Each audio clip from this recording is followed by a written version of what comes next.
આગળ સમાચારમાં વાત કરીએ તો રાજકોટથી સમાચાર પ્રાપ્ત થયા છે તો રાજકોટથી મહત્વપૂર્ણ સમાચાર સામે આવી રહ્યા છે. કહી શકાય રાજકોટમાં જિલ્લા કક્ષાના ખેલ મહાકુંભમાં ગેરરીતિના આક્ષેપો કરવામાં આવ્યા છે.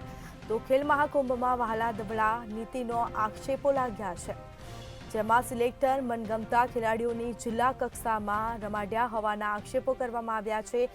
800 મીટર રનિંગમાં સિલેક્ટર ગેરરીતિ કરતા હોવાના આક્ષેપો થયા છે.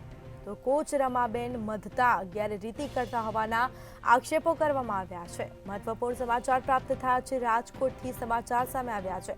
રમાબેન મધતાની ગેરરીતિનો ખેલાડીઓએ આક્ષેપો લગાવ્યા છે, જેમાં ખેલમંત્રી હર્ષ સંઘવીને સમગ્ર ગેરરીતિને લઈને ટ્વીટ કરવામાં આવ્યું છે. તો ખેલમંત્રી હર્ષ સંઘવીને ન્યાય કરવાની ખેલાડીઓ દ્વારા અપીલ કરવામાં આવી છે. તો 800 મીટર રનિંગમાં સિલેક્ટર ગેરરીતિ કરતા હોવાના આક્ષેપો ખેલાડીઓ દ્વારા કરવામાં આવ્યા છે. કોચ રમાબેન મધતા ગેરરીતિ કરતા હોવાના આક્ષેપો ખેલાડીઓ દ્વારા કરવામાં આવ્યા છે. તો રાજકોટથી સમાચાર પ્રાપ્ત થયા છે. રાજકોટમાં જિલ્લા કક્ષાના ખેલ મહાકુંભમાં ગેરરીતિ હોવાના આક્ષેપો કરવામાં આવ્યા છે. તો ખેલમંત્રી હર્ષ સંઘવીને સમગ્ર ગેરરીતિને લઈને ટ્વીટ કરવામાં આવ્યું છે.